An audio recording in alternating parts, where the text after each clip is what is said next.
फिर सुलझने के बजाय उलझती जा रही है सर। केस और भी कॉम्प्लिकेटेड और चैलेंजिंग होता जा रहा है। हर मुजरिम यही सोच के जुर्म करता है, बचता रहेगा, कभी पकड़ा नहीं जाएगा।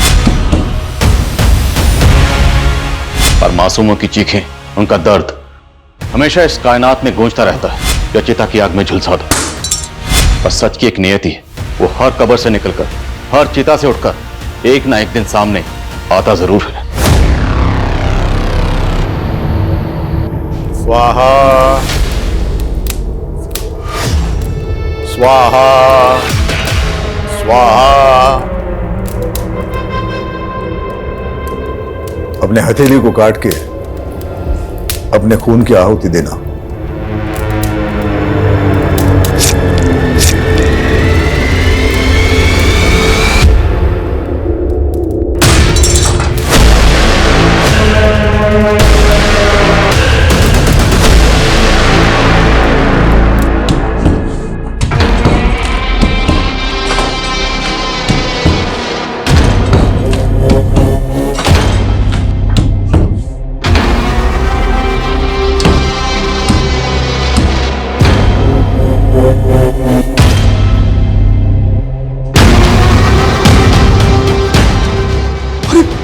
ये क्या है?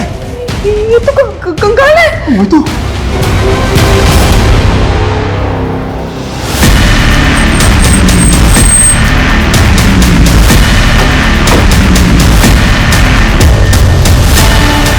किसका कंकाल है ये? किसको मारकर गाड़ा है यहाँ पे? सर हमें कुछ नहीं मालूम, हमारा कोई लेना देना नहीं है इस कंकाल से। आपके घर की दीवार में कंकाल है और आप कह रहे हैं आपका कोई लेना देना नहीं है। सर हम इस घर में सिर्फ 2.5 साल से ही रह रहे हैं। हमने ये घर बनाया लिया था, क्या पता हमसे पहले रहने वालों ने लाश गाड़ रखी हो यहाँ। हाँ सर, हम तो घर के रेनोवेशन के लिए ये दीवार तोड़ रहे थे। अगर हमने कुछ किया होता तो हम दीवार थोड़ी ना तोड़ते सर। आप दोनों के हाथ में चोट कैसे लगी? अपने हथेली को काट के अपने खून की आहुति देना। ये सब उस गुरुजी की उल्टी सीधी हरकतों की वजह से हुआ है। कौन गुरुजी? नवल किशोर शास्त्री। उनके कहने पर ही हमने ये दीवार तोड़ाई थी। अब कंकाल निकला तो भाग गए वो। शर्मा चलो।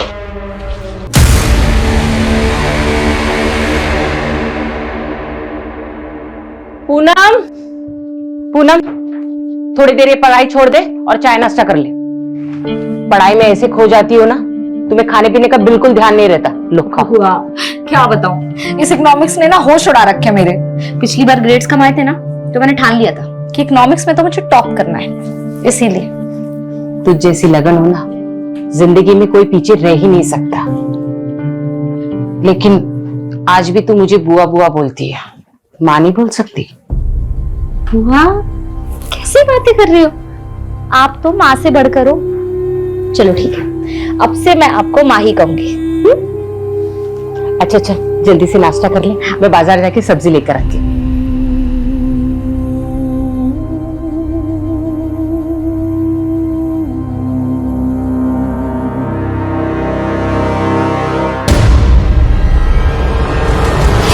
क्या पूनम, बॉयफ्रेंड से बात हो रही थी? नहीं फूफा जी, बस ऐसे ही।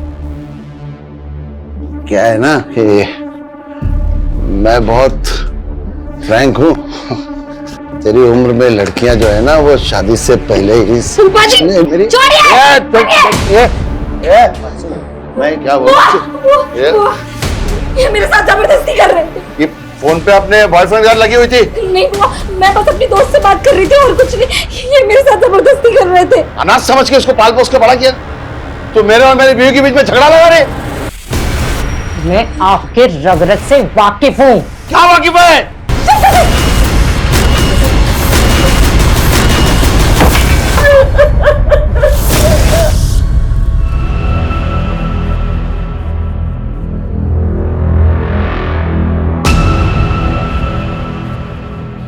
आप लोग इस घर में नहीं रह सकते। मैं घर सील करना होगा जब तक जांच पूरी नहीं होती। मेरा भाई यही नजदीक में रहता है, हम वहां चले जाएं।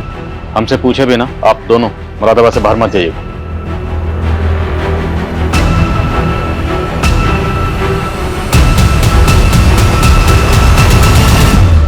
देखिए, मैं एक वास्तु विशेषज्ञ हूं।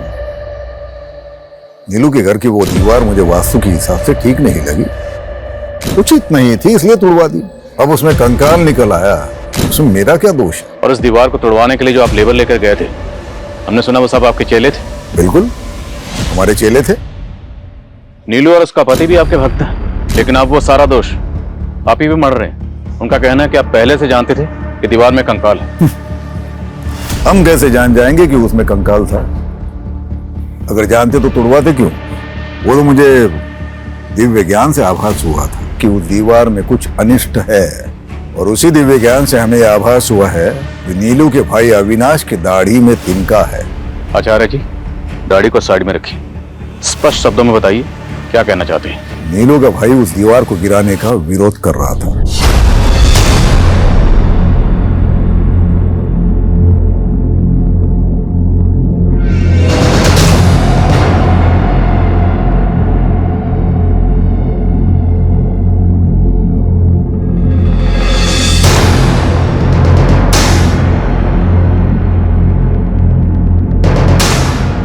दीदी ये सब क्या हो रहा है? दीवार में कुछ गड़बड़ है, कोई बाधा है इसमें। तोड़ दो इस दीवार। अरे बंद करो ये नाटक। ये क्या पागल बना रखा है मेरे दीदी और जीजा जी को? और दीदी, तुम क्यों इस पाखंडी के चक्कर में पड़ी हुई हो? ये तो अपनी दक्षिणा ले जाएगा, और इसके कहने पे तुमने तोड़फोड़ करवा दी ना, तो फालतू के खर्चे में आ जाओगी। ये लो, तुम्हारे भाई को हमारा अपमान करने के लिए बोला यहाँ पर। अरे चुप करिए आप। चुप कर अविनाश। अगर गुरुजी के खिलाफ एक शब्द भी बोला ना तो मुझसे बुरा कोई नहीं होगा। चुप। आपने भी कुछ हम उल्टे सीधे काम नहीं किए। हवन में नीलू और उसके पति को हाथ काटकर खून डालने के लिए कहा। क्या नौटंकी थी वो? नौटंकी नहीं है, पूजा की विधि है। अब बलि तो नहीं चढ़ा सकते, तो सांकेतिक रूप से उस पूजा को संपन्न किया। कोई गुनाह है? और अगर हमें आपके खिलाफ कुछ मिला तो आपके सारे दोष दूर कर दूंगा। हमसे पूछे बिना शहर से बाहर मत जाइए, उचित होगा।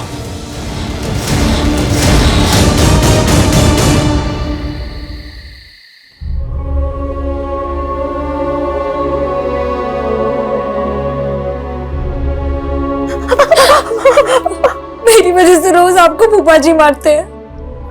इससे अच्छा मैं कहीं चली जाती हूँ। सच में तू कहीं नहीं जाएगी, और मेरे रहते हुए आदमी तुझे हाथ भी नहीं लगा सकता। वाह शांति, वाह, कितनी महान है तू। हाँ, बहुत महान है। गैरों को भी अपना बना लेती है तू, लेकिन मैं किसी पे एहसान करता हूँ तो पूरा वसूल करता हूँ। अरे इसी करुण की वजह से ना भगवान ने कभी अपनी औलाद नहीं दी हमें। तेरे को उसको बेटी बनाने का है ना, बनाओ, पर तुम दोनों को इधर चैन से रहने है तो मेरी बात मान लो, घर की बात घर में ही रहेगी। हट हट। बोला था ना दीदी, उस गुरुजी के चक्कर में दीवार मत गिरवाओ। अब कंकाल निकल गया ना, अब पुलिस आप लोगों का आगा पीछा खंगालने में जुट जाएगी। आपको पता है उस दीवार में किसको मार के गाड़ा गया था? हमें कैसे पता होगा? अरे हमको तो हमारे घर से निकाल दिया पुलिस वालों ने। पूरा घर सील कर दिया उन्होंने। घर तो सील करेंगे ही, और अब आप लोग यहां रहोगे तो पुलिस वाले यहां भी आएंगे। यानी तू कहना क्या चाहता है? हमारे बुरे वक्त में हमें अपने घर में भी नहीं रखेगा? अरे जीजा जी, कैसी बातें कर रहे हैं आप रहो ना आराम से जब तक रहना है। बल्कि मैं एक काम करता हूं, आप लोगों के लिए कृतिका का कमरा साफ करवा देता हूं।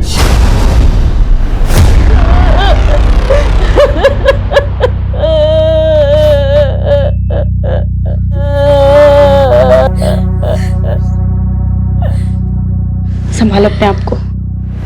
लेकिन कल रात को तो तुम्हारे घर से बहुत शोर आ रहा था, और आज अचानक से भाई साहब को वो हार्ट अटैक आया उनका।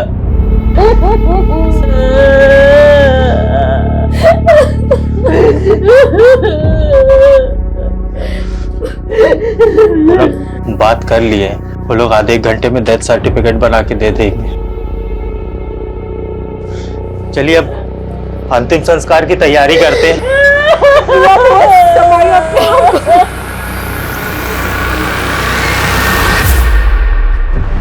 डिटेल पोस्टमार्टम रिपोर्ट के हिसाब से जो कंकाल हमें लक्ष्मी सदन में मिला, वो कंकाल किसी लड़की का जिसकी उम्र 20 से 30 साल के बीच में रही होगी। हालांकि मौत कब हुई होगी डॉक्टर इसका सही से पता नहीं लगा पाए, पर उनका अंदाजा कि मौत 2 से 3 साल पहले हुई होगी। सर मनोज कह रहा था कि वो और उसकी वाइफ लक्ष्मी सदन में कुछ 2.5 साल पहले रहने आए थे, लेकिन अगर उन्होंने ऐसा कुछ किया होता तो वो दीवार तोड़वाते ही क्यों?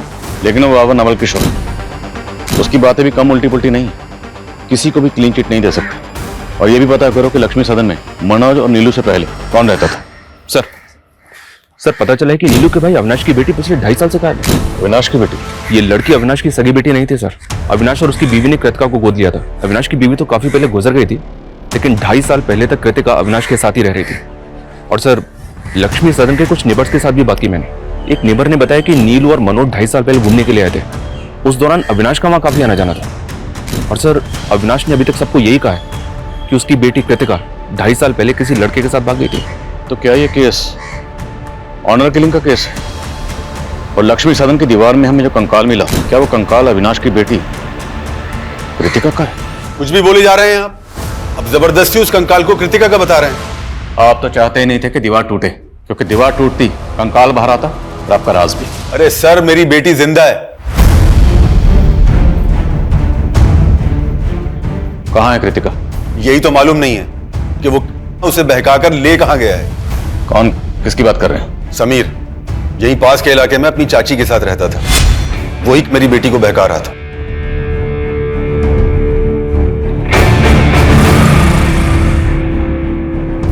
कृतिका, मैंने तुझे कितनी बार समझाया है उस लड़के से दूर रहा कर। पर पापा समीर में बुराई क्या है? वो लड़का हमारी बिरादरी का नहीं है। मैं ये सब में नहीं मानती पापा। उस लड़के ने कृतिका का दिमाग खराब कर रखा था और वही हुआ। एक दिन कृतिका उस लड़के समीर के साथ भाग गई। और आपने पता करने की कोशिश नहीं की कि आखिर आपकी बेटी है कहां? मैं उस लड़के की चाची से मिलने गया था, लेकिन उसकी चाची ने भी कुछ नहीं बताया और बदनामी के डर से पुलिस में कंप्लेंट नहीं कर पाया। पुलिस कंप्लेंट इसलिए नहीं की क्योंकि आप कान करके बैठे हुए। उस लड़के के बारे में बताइए जो कृतिका को लेकर भागा। अब हम पता करेंगे कि कृतिका कहां है।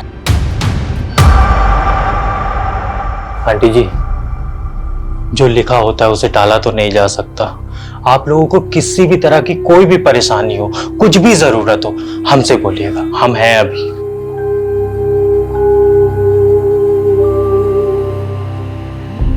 मुझे अपनी परवाह नहीं है गणेश बेटा। मुझे तो बस पूनम की चिंता हो रही है। वो इस घर में अपने फूफा के साथ सुरक्षित नहीं थी। आंटी जी, आप एक काम करिए, आप हमारी शादी पूनम से करवा दीजिए। ये क्या बोल रहे हो गणेश? पूनम, हम जानते हैं तुम हमारी दूर की मौसी की बेटी हो, पर आंटी जी हमारी मम्मी भी तो यही चाहती थी कि हमारी और पूनम की शादी हो जाए। पूनम, हमारी मम्मी ना बुआ जी से बात भी करने वाली थी, पर उसके पहले ही उनका देहांत हो गया। गणेश, पर गणेश सही कह रहा है बेटा। देखो, तुम दोनों एक दूसरे को बचपन से जानते हो। मुझे ऐसा लगता है गणेश से बेहतर तुम्हारे लिए कोई लड़का हो ही नहीं सकता।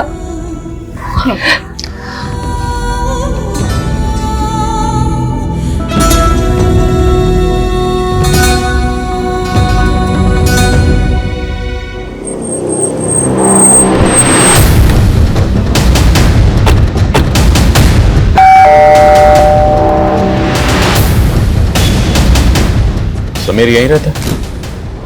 जी, वो मेरा भतीजा था। हमें पता चला कि समीर किसी कृतिका नाम की लड़की से प्यार करता है। उसी के बारे में बात करनी है आपसे। आओ बेटा, बैठे। समीर ने बताया मुझे तुम दोनों के बारे में। तुमने अपने पापा को समीर के बारे में बताया? आंटी, उन्हें सब पता है, लेकिन मैं समझ गई बेटा, तुम फिक्र मत करो, मैं तुम्हारे पापा से बात करूंगा। लेकिन कृतिका के पिता ने मुझे और समीर को बेइज्जत करके घर से बाहर निकाल दिया और एकदम समीर गायब हो गया। और फिर कृतिका के पिता आकर मुझे परेशान करने लगे कि समीर कृतिका को भगा कर ले गया। आजकल कहाँ है समीर और कृतिका? मैं उन्हें पिछले 2.5 साल से ढूंढने की कोशिश कर रही हूँ। मैंने पुलिस कंप्लेन भी की थी, पर कुछ पता नहीं चला। समीर के माँ बाप कहाँ हैं? समीर के माँ बाप गुजर चुके हैं सर। मेरे अलावा उसका और कोई नहीं था।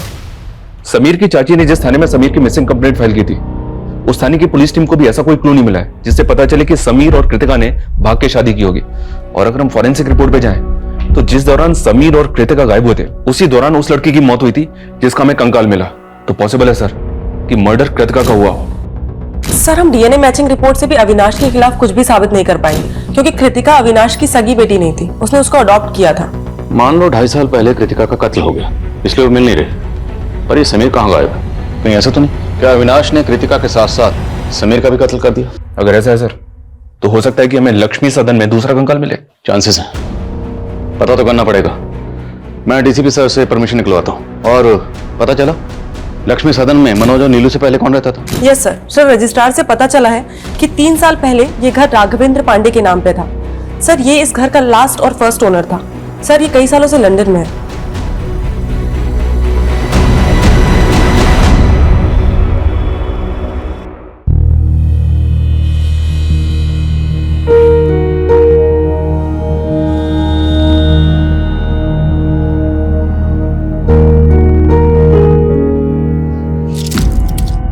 तुमने शराब पी रखी है? अरे वो हमारे दोस्तों ने थोड़ा लिटिल लिटिल पिला दिया। तुमने मुझे पहले क्यों नहीं बताया कि तुम शराब पीते हो? अरे इसमें बताना क्या है, जमाना पीता है भाई। जमाना पीता हो चलेगा, लेकिन मुझे बिल्कुल पसंद नहीं है। तुम्हें मालूम है ना, इसी की वजह से फूफा जी ने मेरे साथ। अरे तो हमने तुमको बचा लिया ना तुम्हारे फूफा जी से। चलो अब हमारा मूड मत ऑफ करो, आज हमारी फर्स्ट नाइट है भाई। आज गणेश,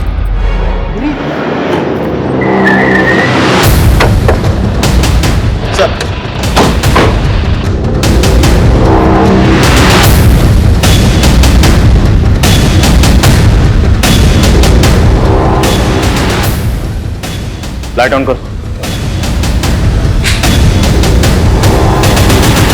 पूरे घर को अच्छे से स्कैन करिए, एक एक कोना। Okay sir.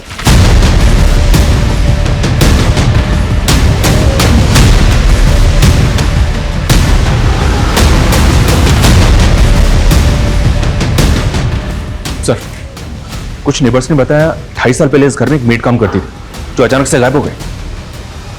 कौन मेड? सर, संजना नाम था हमारी मेड का। लेकिन आप उसके बारे में क्यों पूछ रहे हैं? हमें पता चला है कि आप उसके साथ कुछ अच्छा बर्ताव नहीं करते थे। मेरी जिंदगी नर्क बना दी तुमने। अब और नहीं, मैं सब कुछ खत्म कर दूंगी यार। तकरीबन 2.5 साल पहले उसने मोहल्ले में तमाशा किया था।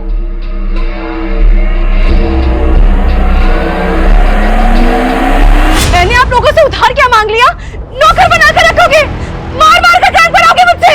क्यों झूठ बोल रही हो संजना? हाँ, और क्या जरूरत है इतना तमाशा करने की? देख संजना, तमाशा मत कर बेकार में। जो भी तुझे कहना है अंदर जाके कर। चल। एक नंबर की नौटंकीबाज औरत थी वो। तिल का तार बना के रखा था उसने।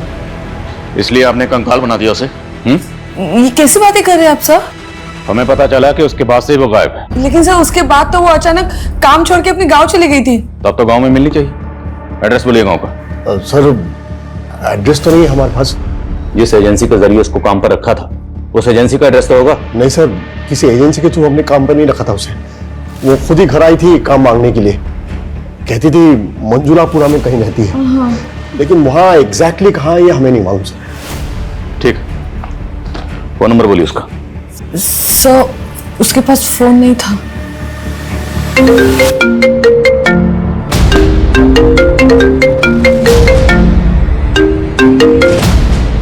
हेलो,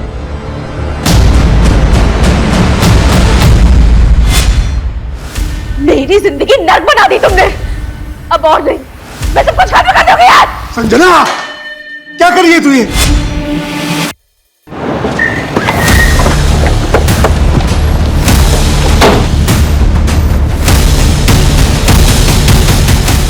सर, एक डाउट है। ये देखिए, फर्श की ये टाइल्स एक ही कलर और डिजाइन की है, और ये टाइल्स बाकी टाइल्स के मुकाबले ज्यादा नई लग रही हैं।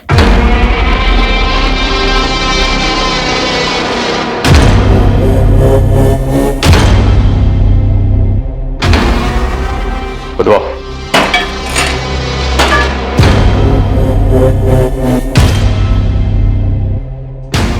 एक मिनट, विशाल, मिट्टी हटाओ।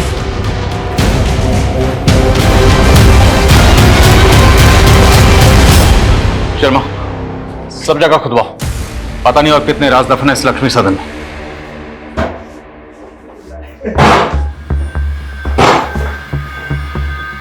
हमारी पत्नी। अरे घूर क्या रही हो, है? उनसे शादी करके भी ना हमको जबरदस्ती करनी पड़ती है। ये हमको वो सुकून देगी जो तुम हमको जिंदगी में कभी नहीं दे सकती। मैंने कभी सोचा भी नहीं था गणेश कि तुम ऐसे निकलोगे। अरे हम ऐसे ही हैं। आओ डार्लिंग, बैठो। अब तुम देखो और चलो, है? पैर ऊपर कर लो, आराम से।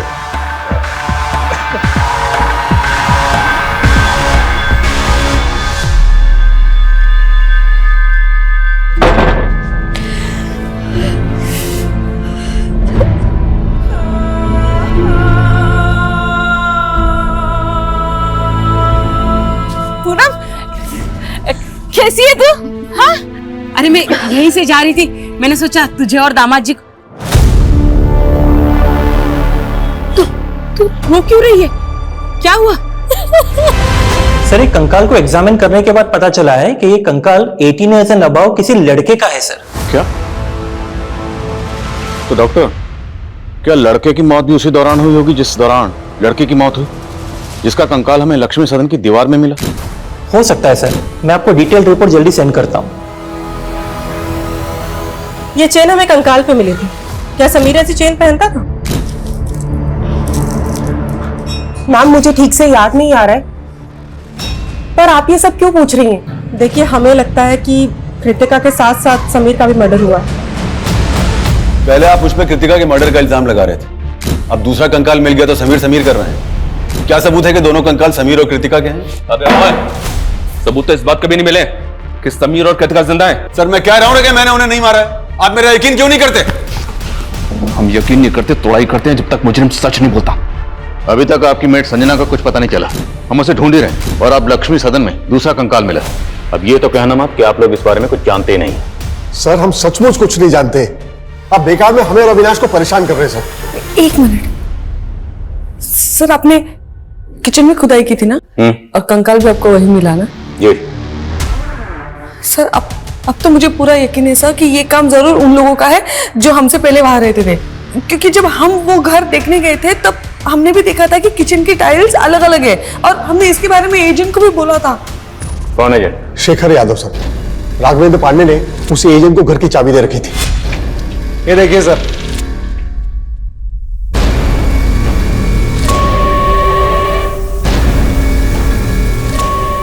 आइए सर, एक रूम और है, बहुत खूबसूरत है, आपको दिखाता हूँ। आइए। एक मिनट। क्या हुआ सर? ये फर्श तो बहुत अजीब ढंग से बनी हुई है, ना टाइल्स मैचिंग है ना ठीक से लगे हुए हैं। अरे सर, बहुत छोटी सी चीज है, डोंट वरी, सब हो जाएगा। हाँ जी। एक मिनट, लेकिन डील फाइनल करने से पहले हमें ओनर से मिलना है।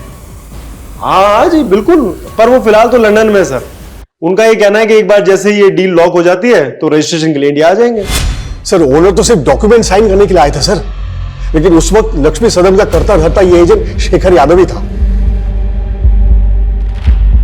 क्या सर, लक्ष्मी सदन में 2 कंकाल मिले हैं? ओ एजेंट, हमारे साथ ड्रामा मत कर।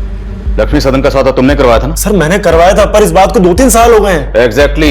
ये जो मर्डर हुए हैं ना, वो भी 2-3 साल पहले ही हुए। उस घर के पहले मालिक राघवेंद्र पांडे ने जाने से पहले चाबी तेरे हवाले की थी। लक्ष्मी सदन की चाबी 24 घंटे तेरे पास रहती थी, और जहां किचन में कंकाल मिला है वहां की टाइल्स बदली गई, और मनोज और नीलू ने तुझे इस बारे में बताया भी था। नहीं सर, मुझे इस बारे में कुछ नहीं बताया था। सर, हो सकता है ये मनोज और नीलू ने टाइल्स बस बदल दी हो, या हो सकता है कि फर्स्ट ओनर और सेकंड ओनर ने ये सब कांड किए हो। फर्स्ट, सेकंड, थर्ड जितने भी ओनर सबको घसीटेंगे। तो ये बता, लक्ष्मी सदन में किसकी लाश गाड़कर राघवेंद्र पांडे लंदन भागा? सर, मुझे क्या मालूम। सर, मैं बस इतना बता सकता हूँ कि ये राघवेंद्र पांडे एक अय्याश किस्म का आदमी था। उसने मुझे लंदन जाने से पहले करीब 3.5 साल पहले अपना घर बेचने के लिए कहा था। उसके बाद मैं जब भी उससे जाके मिलता था तो हमेशा नए लड़के लड़कियों के साथ रहता था। उस दौरान ये अकेला रहता था सर। अरे शेखर, कैसा है? मैं अच्छा हूँ सर, आप कैसे हैं? बस बढ़िया, बैठना। नहीं सर, थैंक। ड्रिंक? अरे नहीं सर, सर मैं ये कह रहा था, वो एक पार्टी से बात की थी आपके घर के लिए, तो 70 लाख रुपए बोल रहे हो।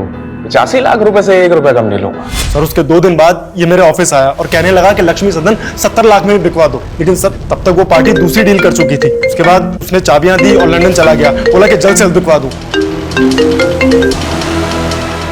बोलो शर्मा। सर रसोई के दूसरे हिस्से में एक और कंकाल मिला है। तीसरा कंकाल?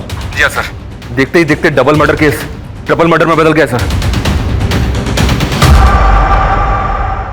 तुमसे बात करके ना मैं सब कुछ भूल जाती हूँ।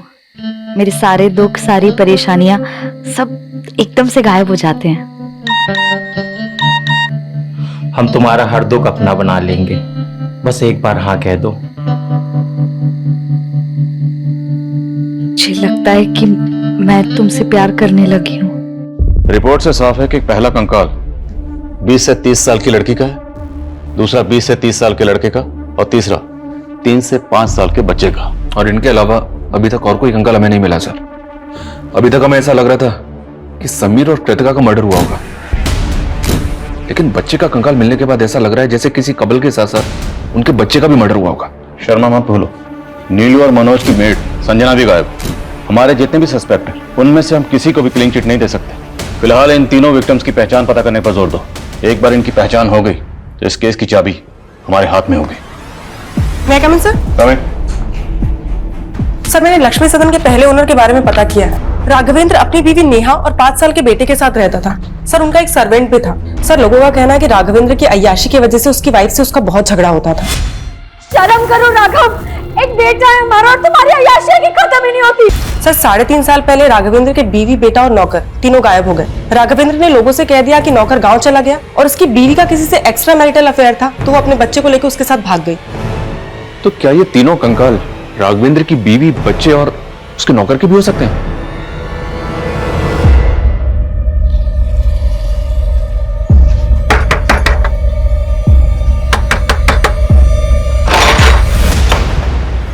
ठीक है राघवेंद्र जी, जरूरत पड़ी तो आपको फिर कॉल करूंगा। Thank you. इस राघवेंद्र को इंडिया बुलाना आसान नहीं होगा। कोर्ट से इसके प्रत्यर्पण की अर्जी हासिल करने के लिए हमें कोर्ट में अपनी दलीलें मजबूत करनी होगी। इस एजेंट शेखर को बुला, क्योंकि राघवेंद्र के लंदन जाने के बाद शेखर ने ही लक्ष्मी सदन में रेनोवेशन का काम करवाया था। सर मैंने सिर्फ कॉन्ट्रैक्ट दिया था रेनोवेशन का, मैं तो उस वक्त वहां रहता भी नहीं था। सर मुझे लगता है कि ये रेनोवेशन करने वालों ने ही कांड किया है। रेनोवेशन का कॉन्ट्रैक्ट किसे दिया था? सर माला शर्मा। सर हमने एकदम बेस्ट क्वालिटी का मटेरियल यूज किया है, ऐसे कैसे डैमेज हो गया? चिल्लाओ मत, हमने पूरी कमिटमेंट के साथ हमारा काम किया है। अब मेरी पेमेंट में से 1% भी काटा ना तो 100% वसूलूंगी, समझे? You don't know who I am.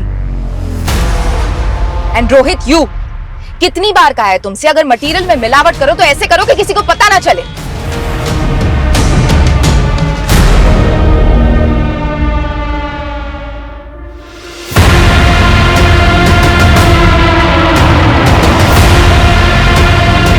मानती हूँ लक्ष्मी सदन के रेनोवेशन का कॉन्ट्रैक्ट मैंने लिया था, लेकिन किसी मर्डर से मेरा कोई लेना देना नहीं है। तो इतना तो मानती है ना कि लक्ष्मी सदन में आपने रेनोवेशन किया था? किचन की टाइल्स, दीवारों का टेक्सचर, ये सब आपने वहां पर चेंज किया। किचन और दीवार में कंकाल कहां से आए? मैंने कोई तोड़फोड़ नहीं करवाई थी सर, बस वास्तु के हिसाब से थोड़ा बहुत ऑल्टरेशन करवाया था। लेकिन बाबा नवल किशोर जो खुद वास्तु एक्सपर्ट है, उनका कहना है कि उस घर में वास्तु दोष था। नवल किशोर बाबा? आप जानती हैं उसे? जी, उनसे मैं वास्तु की टिप्स लेती हूँ और लक्ष्मी सदन के लिए भी उन्होंने सजेशंस दिए थे। रेनोवेशन के दौरान वहां कौन कौन आता था? मेरे वर्कर्स, मिस्त्री, कारपेंटर, पेंटर, उनके ठेकेदार के पास वहां की चाबी रहती थी। और बाबा नवल किशोर भी वहां विश्वकर्मा पूजा और यज्ञ के लिए आ रहे थे। देखिए, मेरा किसी भी हत्या से कोई लेना देना नहीं है। जैसे माला मेरी भक्त है, वैसे नीलू भी मेरी भक्त है। ये तो सारा होनी का खेल है। आचार्य जी, ज्ञान बांटना बंद करिए। अगर हमें बाद में पता चला ना कि आपने कुछ भी छुपाया था या झूठ बोला था, तो इतना याद रखना, यहां पर हम इस डंडे से ज्ञान बांटते हैं। सुनिए, ये पुलिस वाले हमारी मेड संजना का भी पता लगा लेंगे, ये तो मैंने सोचा ही नहीं था। अच्छा, तो ये तुम दोनों का कांड था। अपनी मेड को मार के घर में गाड़ दिया और पुलिस मेरे पीछे पड़ी हुई है। तो तू कौन सा कम है? 2.5 साल पहले हम जब 2 महीने के लिए घूमने गए थे तभी तेरी बेटी और उसका वो लफंगा दोस्त, क्या नाम है उसका, दोनों गायब हो गए थे ना। तूने ही दोनों को मार के गाड़ दिया होगा। एक तो मैंने तुम दोनों को घर में रहने की जगह दी और मुझ पे ही चढ़ रहे हो। चलो देख लो दीदी, चलो चलो। मैंने बहुत बड़ी गलती की। अविनाश, तुम्हें अपने घर में रहने नहीं चाहिए। अविनाश, जाओ यहाँ से। जिस वक्त लक्ष्मी सदन में रेनोवेशन का काम चल रहा था, उस वक्त बाबा नवल किशोर के अलावा माला के 3 ठेकेदारों के पास भी लक्ष्मी सदन की चाबी रहती थी। मिस्त्री राज, कारपेंटर योगेश और पेंटर मुन्ना, तीनों को हाजिर करो। सर।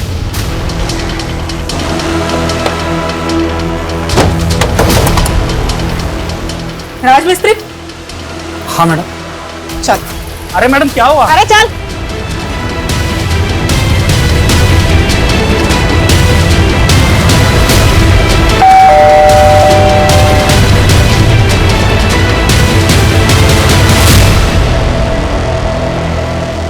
कृतिका,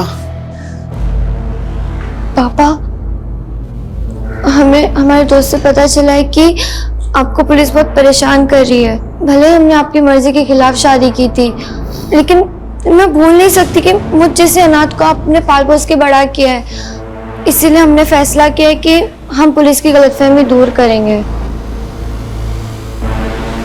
उन कंकालों के बारे में मैं कुछ नहीं जानता।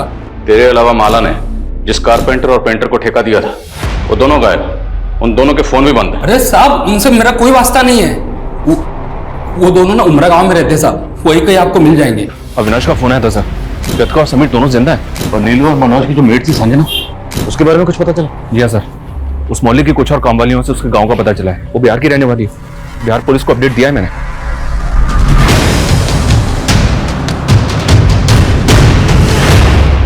सर, मुझे पता चला कि आप लोगों ने मुझे इंडिया बुलाने के लिए कोर्ट से एक्सट्रेडिशन रिक्वेस्ट फाइल की है, और मैं नहीं चाहता कि इस वजह से मेरी यूके सिटीजनशिप में कोई खतरा पैदा हो। इसीलिए आपकी गलतफहमी दूर करने के लिए मैं खुद यहाँ चला आया। बहुत बहुत शुक्रिया जो आप इतनी दूर से हमारी गलतफहमी दूर करने के लिए खुद यहाँ तशरीफ लाए। अब ये बताइए कि आपकी बीवी, बेटा, नौकर गायब है, करेक्ट? लक्ष्मी सदन जहां पहले रहते थे, वहां से हमें 3 कंकाल मिले। सर, ये दीवार तो छत की लोड बेयरिंग दीवार थी। मतलब अगर इसको कोई तोड़ देगा तो छत कभी भी गिर सकती है, और अगर इसको तोड़कर किसी ने किसी को गाड़ा है तो मतलब वो कोई जानकार आर्किटेक्ट ही होगा। आपके एजेंट शेखर ने माला शर्मा नाम की आर्किटेक्ट को इसका कॉन्ट्रैक्ट दिया था, आप तो जानती होंगे। नहीं सर, मैं माला को तो नहीं जानता, और सर मेरा इन स्केलेटन से कोई लेना देना है नहीं। लेकिन आपका अपनी बीवी और बच्चे से तो लेना देना है ना?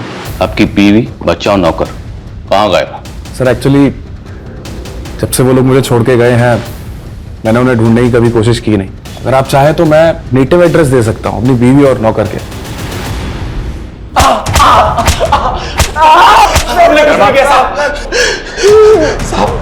हमने कुछ नहीं किया साहब, हम तो मामूली से पेंटर और कारपेंटर हैं। तो गायब क्यों हुए थे? साहब, हमें काम नहीं मिला इसलिए हम गांव चले गए थे। अब जब पूछ रहा हूं उसका सच सच जवाब देना। तुम दोनों ने लक्ष्मी सदन में तकरीबन 25 दिन काम किया था ना? जी साहब, किया था। उस दौरान तुम लोगों को ऐसा कुछ लगा कि ऐसा कोई शख्स वहां आया था जिस पर तुम लोगों को शक हो कि वो ये कांड कर सकता था? सर, हम तो शाम 7 बजे काम खत्म करके चले जाते थे, लेकिन एक दिन लेट हो गया तो हमने देखा कि माला मैडम अपने दोस्त के साथ आई थी। माला मैडम वहां आए दिन आती थी, अपने दोस्त के साथ ड्रिंक करती थी।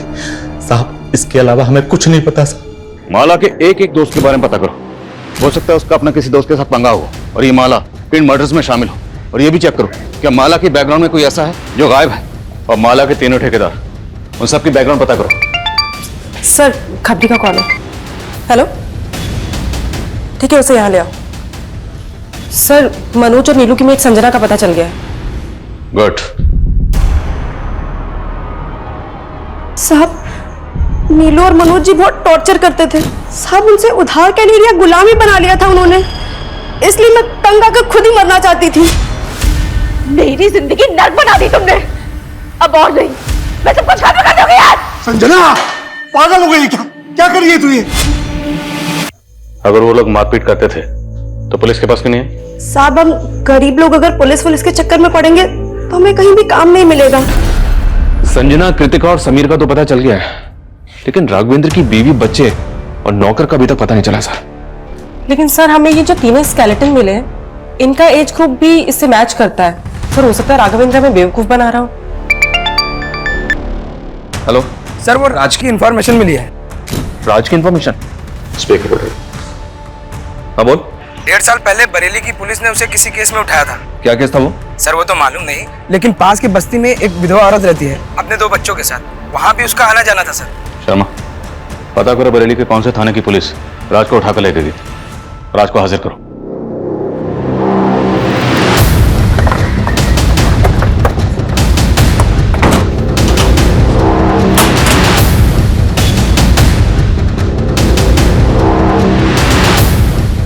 number you are trying to call is currently switched off. Please try again. इस राज का तो फोन भी बंद आ रहा है। एक काम करो, इसका फोन ट्रेस करो, पता करो कि ये काम आ गया है। सर, वो विधवा औरत कौन है जिसके पास राज का आना जाना था? सर ये पास की बस्ती में रहती है। सर मैं नहीं जानती राशिद कहाँ है। और उसका नाम तो राज है ना? सर उसका असली नाम राशिद है, लेकिन सब उसको राजा बोलते हैं। आपका राशिद से क्या रिश्ता था? मैं एक विधवा औरत हूँ, 2 बच्चों की माँ हूँ। कुछ पैसों से मेरी मदद कर देता था और मुझे लगा था कि वो मुझसे शादी करेगा, पर सर उसने तो किसी और से शादी कर लिया। किससे शादी कर? सर कोई थी बदचलन औरत। सर राशिद से शादी करके उसी के भाई से चक्कर चला के भाग गई। जी, 1.5 साल पहले एक सुसाइड केस के बारे में पूछताछ करने के लिए हमने राज को तलब किया था। किसके सुसाइड केस के बारे में? उस वक्त हमें एक मर्डर केस लग रहा था। शांति नाम की एक औरत अपने घर में लटकी हुई मिली थी, लेकिन बाद में पता चला कि पूनम ने गणेश नाम के किसी आदमी से शादी की थी। सर पूनम तो हमको 8 साल पहले ही छोड़ के चली गई थी। हमने सुना तो उसको मारता पीटता था। एक बार तूने शांति को भी मारने की कोशिश की थी। नहीं सर, उस दिन हम पूनम के घर पूनम को वापस लेने के लिए गए थे, पर उसकी बुआ ने हमको बताया ही नहीं कि उनने पूनम को कहाँ भेज दिया है। जब हमने पूनम का सोशल मीडिया खंगाला तो पता चला कि वो वहां पर राज से टच में थी। जब हमने राज से पूछताछ की तो उसने बताया कि उसकी और पूनम की शादी हुई थी, लेकिन पूनम राज के भाई शाहिद के साथ भाग गई थी। उसी वक्त इस केस की पोस्टमार्टम रिपोर्ट आ गई, जिससे कंफर्म हो गया कि ये एक सुसाइड ही था, तो हमने केस बंद कर दिया। तो आपको राज के भाई शाहिद और पूनम के बारे में कुछ पता नहीं चला वो कहाँ? जी नहीं, लेकिन हमें ये जरूर पता चला कि राज और पूनम का 3-4 साल का एक बेटा था और पूनम उसे भी अपने साथ ले गई थी। मुझे लगता है ये राज ही है जो तीनों कंकालों का रहस्य जानता है।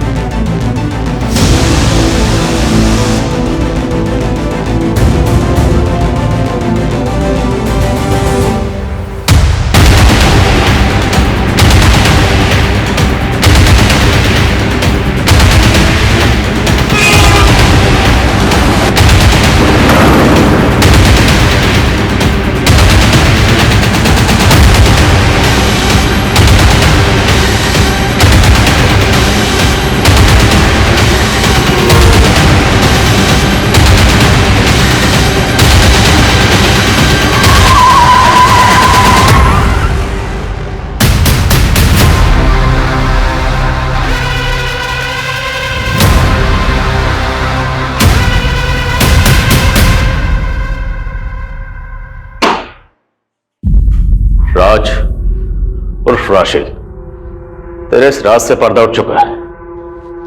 तेरा डीएनए 2 कंकालों से मैच हो चुका है। पहला कंकाल है तेरे भाई शाहिद का, और दूसरा तेरे बेटे का, और तीसरा पूनम का। सोशल मीडिया पर रिक्वेस्ट भेजी थी साहब मैंने उसको, उसने तुरंत एक्सेप्ट कर ली। फिर धीरे धीरे चैटिंग शुरू होने लगी, फिर मैं उसके दिल का राजा बन गया। शादी करने के लिए तैयार हो गए साहब मेरे साथ, लेकिन उसको यह धक्का बर्दाश्त नहीं हुआ था कि मैं राज नहीं राशिद हूँ। कुछ ही दिनों बाद मुझे पता चला कि उसका मेरे भाई शाहिद के साथ चक्कर चल रहा है। मेरे से मन नहीं भरता तेरा, मेरा भाई चाहिए तुझे। मैंने तुम्हारे भाई से थोड़ी सी बात कर ली, इसका मतलब कुछ भी निकाल लोगे क्या? शर्म आनी चाहिए तुझे राज। अरे 4 साल का बच्चा है तेरा और पूनम का, भाई पे शक कर रहा है। उनको दिखाने के लिए मैंने उनके झूठ पे भरोसा कर लिया साहब, लेकिन अंदर से बदला लेना था ना। और उस टाइम पे मुझे लक्ष्मी सदन का ठेका मिल गया था, और उस दौरान मेरे बेटे का बर्थडे आया। सही मौका मिल गया था मुझे, तो फिर वो लोग यहाँ आए, फिर मैंने बर्थडे का केक काटा। उसके बाद मैंने उनके कोल्ड ड्रिंक में जहर मिला दिया। फिर मैं सबको बोला कि मेरी बीवी पूनम और मेरा बेटा शाहिद के साथ कहीं भाग गए हैं। और फिर एक बार मैं एक नए हमसफर की तलाश में जुट गया साहब। नया हमसफर मतलब नया शिकार। शर्मा, आशिक का जनाजा जरा धूम से निकलना चाहिए। सर, राघवेंद्र की बीवी, बेटा और नौकर के बारे में पता चल गया। उसका नौकर तो गांव में है, लेकिन सर उसकी बीवी नेहा, सर वो किसी के साथ भागी नहीं है, बल्कि वो दिल्ली में टीचर की नौकरी करके अकेले अपने बेटे की परवरिश कर रही है। That's great. जब कोई औरत रिश्तों में धोखा खाने के बाद अपनी इज्जत, अपनी सेल्फ रिस्पेक्ट और अपने स्वाभिमान की परवाह करते हुए आगे बढ़ती है, पुरानी बातों को पीछे फेंक कर मूव ऑन करती है, तो वही फैसला उसके लिए सही होता। पूनम राशिद को सोशल मीडिया पर मिली, पर राशिद की सच्चाई जाने भी ना उसने आंख बंद करके राशिद पे यकीन किया और उसके फरेब का शिकार हो गई। क्राइम पेट्रोल के ऐसे ही मजेदार एपिसोड्स देखने के लिए हमारे चैनल को सब्सक्राइब करें